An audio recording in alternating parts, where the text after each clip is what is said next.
नमस्कार साथियों, स्वागत है आप सभी का आपके अपने YouTube चैनल ज्ञानी जी डॉट इन में। मैं जितेंद्र आज के इस वीडियो में आपके लिए लेकर आया हूं सामान्य प्रबंधन के महत्वपूर्ण टॉपिक्स। यानी कि अब आपको महत्वपूर्ण प्रश्नों के साथ साथ कुछ महत्वपूर्ण टॉपिक भी मिलेंगे ताकि आप बिल्कुल बेसिक से यानी कि जीरो से आप यहाँ पर सामान्य प्रबंधन को समझ सकते हैं। वीडियो शुरू करने से पहले मैं आपसे रिक्वेस्ट करूंगा कि जिन्होंने अभी तक चैनल को सब्सक्राइब नहीं किया है, प्लीज सब्सक्राइब दिस चैनल। और ये वीडियो थोड़ा सा लंबा होने वाला है तो आपसे रिक्वेस्ट करना चाहूंगा कि आप वीडियो को पूरा देखें। तो चलिए बिना किसी देरी के शुरू करते हैं और समझते हैं यहाँ पर। सबसे पहले है यहाँ पर हम देखेंगे कि आज का जो वीडियो है हमारा, उसमें हम कौन कौन से टॉपिक देखने वाले हैं। प्रबंधन से क्या आशय हम ये समझेंगे, प्रबंधन की कुछ परिभाषाएं हम देखेंगे, प्रबंधन के महत्व हम यहाँ पर देखेंगे। अब सबसे पहले बात करेंगे प्रबंधन से आशय क्या है, प्रबंधन क्या होता है। जैसे नाम से पता चल रहा है मैनेजमेंट, यानी कि किसी चीज को मैनेज करना या व्यवस्थित करना। लेकिन बुक के नजरिए से अगर हम देखें तो ये प्रबंधन होता क्या है। जैसे हम यहाँ देखें तो प्रबंधन का आशय अन्य व्यक्तियों से कार्य लेने की कला है। एक आर्ट है जो व्यक्तियों से हम क्या करवाते हैं, काम निकलवा लेते हैं। आपने देखा होगा कि मैनेजर का काम क्या होता है, खुद बैठा रहना लेकिन दूसरों से काम करवाना। पर वो बैठा रहना ही केवल काफी नहीं है, यहां पर उनसे लोगों से काम करवाना। कोई व्यक्ति आपके लिए काम क्यों करे, या आप उनसे काम कैसे करवा सकते हो, ये आपके अंदर कला होनी चाहिए, जो क्या है प्रबंधन। अगर विस्तार में हम देखें तो प्रबंध को कला और विज्ञान से परिभाषित किया गया है।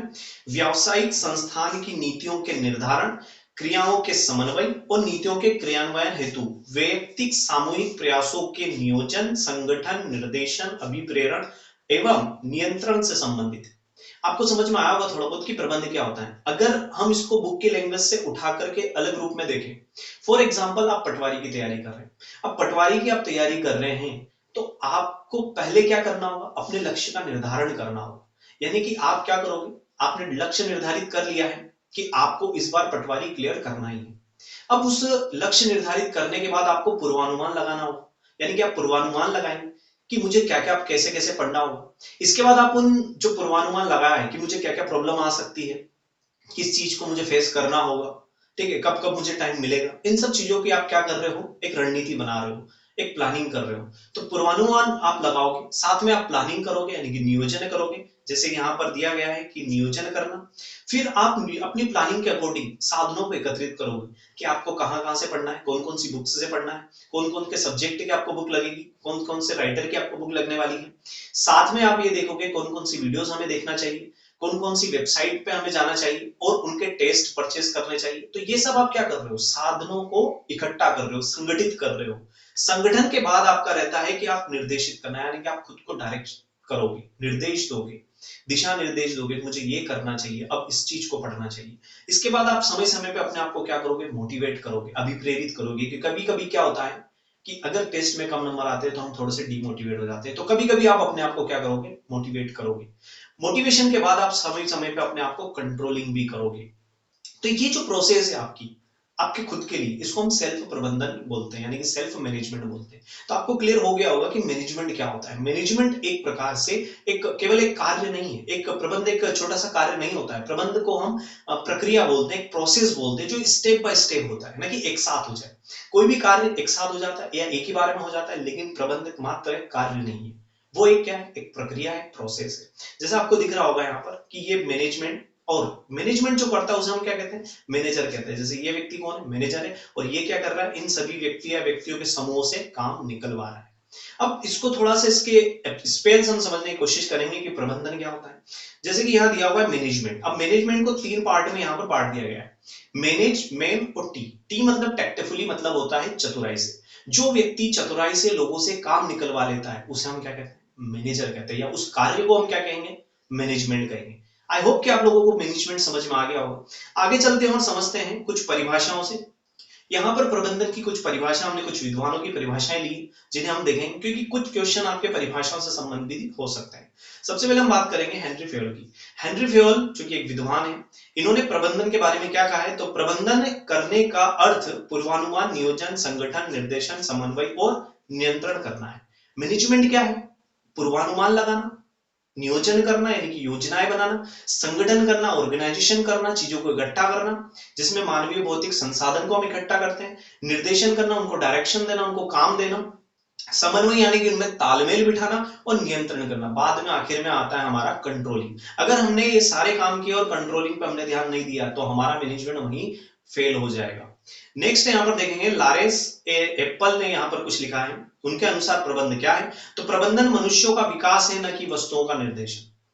लारेंस का कहना है कि प्रबंधन क्या है? मनुष्यों का विकास है। इससे मनुष्य क्या होता है? डेवलप होता है, न कि वस्तुओं का निर्देशन। हम वस्तुओं का डायरेक्शन नहीं करते, हम वस्तुओं को डायरेक्ट नहीं कर रहे। मैनेजमेंट करना मतलब यहाँ पर वस्तुओं को डायरेक्शन करना नहीं है। यह एक कार्मिक प्रशासन है, यानी कि ये कार्मिक का मतलब होता है कर्मचारी, ये कर्मचारी प्रशासन है। उसके बाद जॉर्ज टेरी ने क्या लिखा है? तो प्रबंधन एक विशिष्ट प्रक्रिया है, प्रबंधन एक प्रोसेस है। जैसे मैंने अभी आपको बोला कि प्रबंधन मात्र एक कार्य नहीं है, प्रबंधन एक प्रोसेस है, एक प्रक्रिया है जो स्टेप बाय स्टेप होगी। अगर आप उसको स्टेप बाय स्टेप करोगे तो आप अपने लक्ष्य तक आसानी से पहुंच सकते हो। प्रबंधन एक प्रक्रिया है जिसमें नियोजन, संगठन, निर्देशन और नियंत्रण शामिल है। ये इसके कार्य होते हैं। प्रबंधन के काम क्या होते हैं या प्रबंधक के कार्य क्या है? तो नियोजन करना, संगठित करना, निर्देशित करना और नियंत्रण शामिल होता है। इसमें दिया है कि जिसमें मानवीय अन्य संसाधनों का प्रयोग करते हुए निर्धारित उद्देश्यों की प्राप्ति करना। तो प्रबंधन क्या है? हम क्या कर रहे हैं? संगठित कर रहे हैं। किसको कर रहे हैं? भौतिक संसाधन को और मानवीय संसाधन को, और उनको संगठित करके उनका बेहतरीन तरीके से उपयोग करके उद्देश्य यानी कि लक्ष्यों को प्राप्त कर रहे हैं। तो यही हमारा क्या होता है? प्रबंधन होता है। एक और परिभाषा हम यहाँ देखेंगे पीटर एफ ड्रकर की, कि प्रबंधन एक बहुउद्देशीय यंत्र है, एक ऐसी मशीन है या ऐसी टेक्नोलॉजी है जो बहुत सारे उद्देश्यों को प्राप्त कर सकता है। यानी कि प्रबंधन एक बहुउद्देशीय यंत्र है जो व्यवसाय, प्रबंधक, श्रमिक और कार्य का प्रबंधन करता है। जो किसका करता है? बिजनेस का प्रबंधन कर रहा है। एक व्यक्ति का प्रबंधन करेगा यानी कि प्रबंधक का करेगा, एक श्रमिक का प्रबंधन करता है और कार्य का प्रबंधन करता है। तो ये हमने आज कुछ परिभाषा देखी। अब तो आगे बढ़ते हुए, वीडियो को आगे बढ़ाते हुए हम इसके महत्व भी हम देखेंगे कि प्रबंधन कहाँ कहाँ इंपॉर्टेंट है या प्रबंधन का महत्व कितना है, एक मैनेजमेंट का क्या महत्व हो सकता है। तो पहले हम यहाँ समझेंगे उत्पादन के संसाधनों का श्रेष्ठतम उपयोग।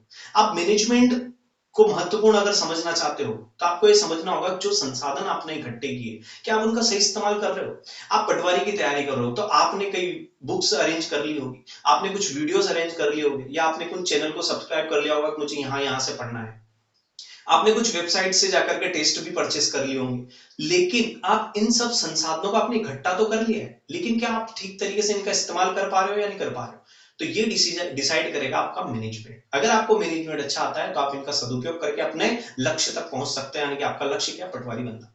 तो यहां पर अगर हम किसी इंडस्ट्रियल एरिया के हिसाब से या किसी इंडस्ट्रियल मॉडल के हिसाब से देखें तो इंडस्ट्री में क्या होता है, जो मैनेजमेंट वहां करता है उसका उद्देश्य क्या होता है, उसका महत्व क्या होता है कि वो जो उत्पादन करवा रहा है, जो उत्पत्ति के साधनों से जो उत्पादन कर रहा है, उन संसाधनों का वो श्रेष्ठ उपयोग कर पा रहा है या नहीं कर पा रहा है। अगर वो श्रेष्ठ उपयोग करेगा तो प्रोडक्शन काफी अच्छा होगा और उसकी कॉस्ट बहुत ही कम आएगी। सेकंड हम देखें तो उत्पादन की जटिलताओं का सामना करना। देखो मैनेजमेंट का उपयोग क्यों किया जाता है या मैनेजमेंट क्यों आवश्यक है, क्यों जरूरी है? क्योंकि देखिए प्रोडक्शन करने में बहुत सारी प्रॉब्लम्स आती है, बहुत सारी कठिनाई आती है, बहुत सारी जटिलताएं आती है। इन सभी कठिनाइयों को, जटिलताओं को दूर करना किसका काम होता है? एक प्रबंधन का। तो अगर आपको मैनेजमेंट आता है तो आप अपनी प्रॉब्लम्स का सॉल्यूशन कर सकते हो और अपने लक्ष्यों को प्राप्त कर सकते हो। जैसे आपके पटवारी बनने में भी बहुत सारी प्रॉब्लम्स आ सकती है, ऐसा नहीं आसान है, ठीक है। तो आपको यहाँ पर बहुत सारी प्रॉब्लम्स आ सकती है, लेकिन उन प्रॉब्लम का सामना आप कर सकते हो अगर आपको सही मैनेजमेंट आपको आता होगा। नेक्स्ट हम देखें वैज्ञानिक एवं तकनीकी आविष्कारों का लाभ। देखिए समय के हिसाब से टेक्नोलॉजी में बहुत बदलाव आया है। अभी आधुनिक टेक्नोलॉजी की बात करें तो काफी नैनो टेक्नोलॉजी आ गई, 3D प्रिंटर यहाँ पर आ गए हैं, ऑटोमेटिकली कई मशीनें आ गई है, ठीक है। ऐसे ऐसे गैजेट आ चुके हैं जिससे काम बहुत ही आसान हो गया। लेकिन इन गैजेट का सही इस्तेमाल तभी आप कर पाओगे जब आपको मैनेजमेंट करने का तरीका आएगा। यानी कि अगर आपका मैनेजमेंट अच्छा है तो आप इनका सदुपयोग कर सकते हो। कैसे? आपने एक ऐसे व्यक्ति को कंप्यूटर पे बिठा दिया जिसको कंप्यूटर चलाना आता है या उस कार्य को करना बखूबी तरीके से आता है, तो आपका मैनेजमेंट सही। लेकिन आपने उस कंप्यूटर पे ऐसे व्यक्ति को बिठाया है या उस कंप्यूटर से आप काम निकलवा रहे हो, किसी व्यक्ति से भी आप काम निकलवा रहे हो, पर कैसे? आपने ऐसे व्यक्ति को बिठाया जिसको कंप्यूटर चलाना नहीं आता है। तो ऐसी प्रॉब्लम से या ऐसे डिसीजन से क्या हो सकता है, आप उस व्यक्ति से और कंप्यूटर से, संसाधनों से उनका सही तरीके से इस्तेमाल नहीं कर पाओगे। अगला हम देखें तो तीव्र प्रतिस्पर्धा का सामना करना। प्रबंधन का महत्व क्यों है? जो कंपटीशन अभी चल रहा है, स्पीड से जो कंपटीशन चल रहा है, उस कंपटीशन का सामना आप तभी कर पाओगे जब आपको मैनेजमेंट यहां पर आएगा। तो प्रबंधन आवश्यक क्यों है? अगर कंपटीशन का सामना करना चाहते हो तो आपका मैनेजमेंट काफी अच्छा होना चाहिए, ताकि समय समय पे हमारे जो कॉम्पिटिटर होते हैं उन पे भी हम नजर रखें और उनके कंपटीशन के अकॉर्डिंग हम चीजों का इस्तेमाल करें। अगला हम बात करें तो उद्देश्य निर्धारित करना तथा उनको प्राप्त करना। देखिए, प्रबंधन का मेन काम ही क्या होता है? लक्ष्यों को निर्धारित करो और लक्ष्य को प्राप्त करो। तो यहाँ पर जो उद्देश्य निर्धारित करेंगे उनको हम प्राप्त कर तभी कर पाएंगे जब हम एक अच्छा श्रेष्ठ प्रबंधन कर पाएंगे। तो प्रबंधन का महत्व क्यों है? कि आपने जो उद्देश्य निर्धारित किए हैं उनको आप समय पे प्राप्त भी कर ले। अगला हम देखें तो बड़े आकार के उपक्रमों का संचालन एक प्रबंधन का महत्व क्यों है? जो बड़े बड़े इंडस्ट्रियल एरिया होते हैं वहां उनका ऑपरेटिंग जो सिस्टम होता है या आप उसको ऑपरेट करना चाहते हो तो वो आप तभी कर पाओगे जब आपका मैनेजमेंट अच्छा हो। अगर आप खुद को ऑपरेट नहीं कर पा रहे हो या खुद से आप काम नहीं निकलवा पा रहे हो तो बड़े बड़े बड़े आकार के जो उपक्रम है उनसे भी आप काम नहीं निकलवा सकते हो। लेकिन अगर आपका मैनेजमेंट अच्छा है तो आप बड़े बड़े इंडस्ट्री में या बड़े आकार के उपक्रमों का संचालन बड़ी आसानी से कर सकते हो। अगला हम देखें तो न्यूनतम प्रयास से अधिकतम परिणाम प्राप्त करना। जैसे कि अगर मैं बात करूं तो पटवारी एग्जाम में कितने दिन रह गए? काफी कम दिन रह गए, 15 मार्च को आपकी ये एग्जाम है। और इस कम समय में अगर आप मैनेजमेंट काफी अच्छे से करते हो, अपना खुद का अच्छे से समय का उपयोग करते हो, संसाधनों का उपयोग करते हो, अच्छे से प्लानिंग करते हो, टाइम मैनेजमेंट आपका सही होता है, तो ऐसी कंडीशन में आप कम प्रयास में, न्यूनतम प्रयास में अच्छे परिणाम प्राप्त कर सकते हो। तो सेम कंडीशन यहाँ पर आती है कि मैनेजमेंट का महत्व क्यों है? अगर हम किसी कार्य को कर रहे हैं और उसको सही तरीके से कर रहे हैं तो हम कम से कम प्रयास में अधिकतम परिणाम प्राप्त कर सकते हैं। लास्ट हम यहाँ देखेंगे तो नवीन व्यवसायिक अवसरों की खोज करना। मैनेजमेंट का काम केवल ये नहीं है कि हमने जो उद्देश्य निर्धारित किए हैं उनको हमने प्राप्त कर लिया, लेकिन हमें आगे भविष्य की भी सोचते हुए नई नई खोज करते रहना चाहिए। यही मैनेजमेंट का महत्व है। तो साथियों, आज के इस वीडियो में हमने देखा कि प्रबंधन का आशय क्या है, कुछ परिभाषाओं पे हमने नजर डाली और साथ में हमने प्रबंधन का महत्व समझाया। इसी प्रकार के वीडियो के लिए आप हमारे चैनल को सब्सक्राइब कर लीजिए, क्योंकि हम आने वाले समय में बहुत ही इंटरेस्टिंग टॉपिक्स लेके आएंगे और साथ में इंटरेस्टिंग वीडियो आपके लिए लाते रहेंगे। हम फिर मिलेंगे, तब तक के लिए थैंक्स एंड कीप वॉचिंग।